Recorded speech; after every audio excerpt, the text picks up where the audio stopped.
CPM സംസ്ഥാനത്ത് 2000 നിർധന കുടുംബങ്ങൾക്ക് ഭവനങ്ങൾ ഒരുക്കുമെന്ന് CPM ജില്ലാ സെക്രട്ടറി CV വർഗീസ്. വളരെ ശ്രമകരമായ ദൗത്യമാണെങ്കിലും ലോക്കൽ കമ്മിറ്റികൾ കേന്ദ്രീകരിച്ച് വീട് നിർമ്മാണങ്ങൾ പൂർത്തീകരിച്ചു വരുന്നതായും അദ്ദേഹം പറഞ്ഞു. മുരിക്കാശ്ശേരി വെസ്റ്റ് ലോക്കൽ കമ്മിറ്റി നിർമ്മിച്ചു നൽകിയ വീടിന്റെ താക്കോൽ ദാനകർമ്മം നിർവഹിച്ച് പൂമാങ്കണ്ടത്ത് സംസാരിക്കുകയായിരുന്നു CV വർഗീസ്.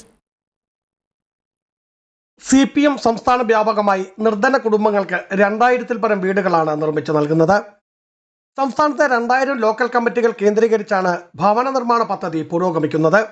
ഇതിന്റെ ഭാഗമായാണ് ഇടുക്കി ഏരിയ കമ്മിറ്റിയുടെ കീഴിലുള്ള Murikkassery west local committee Poomankandam Chenakkara Seema ബിജുവിന് വീട് നിർമ്മിച്ചു നൽകിയത്. 8 ലക്ഷം രൂപ മുടക്കി 1300 സ്ക്വയർ ഫീറ്റ് വിസ്തൃതിയുള്ള മനോഹരമായ ഭവനമാണ് ഒരുക്കിയത്. ഇതിന്റെ താക്കോൽദാന ചടങ്ങാണ് നടത്തിയത്. ലോക്കൽ സെക്രട്ടറി EN ചന്ദ്രൻ അധ്യക്ഷത വഹിച്ച ചടങ്ങിൽ CPM ഇടുക്കി ജില്ലാ സെക്രട്ടറി CV വർഗീസ് താക്കോൽദാന കർമ്മം നിർവഹിച്ചു.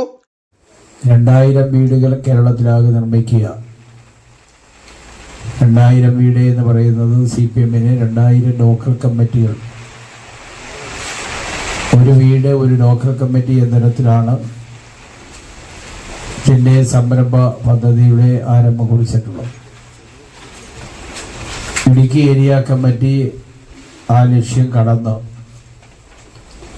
16 വീടുകളായി 15 ലോക്കൽ കമ്മിറ്റി 16 വീടുകളായി നിർമ്മിച്ചു നൽകിയിട്ടുണ്ട്. ആ പ്രവർത്തനങ്ങൾക്ക് സമർത്ഥമായ നേതൃത്വം നൽകുന്നത് റോമിയോയും സബീഷ് ഉൾപ്പെടുന്ന പാർട്ടി ഇടുക്കി ഏരിയ കമ്മിറ്റിയിലെ സഖാക്കളാണ്. ജില്ലാ സെക്രട്ടേറിയറ്റ് അംഗം റോമിയോ സെബാസ്റ്റ്യൻ വീട് നിർമ്മിച്ച കരാറുകാരനെ ആദരിച്ചു.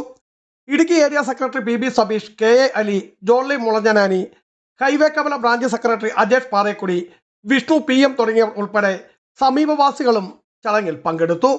Biju Vaishan Parambil, Idukki vision news, Idukki.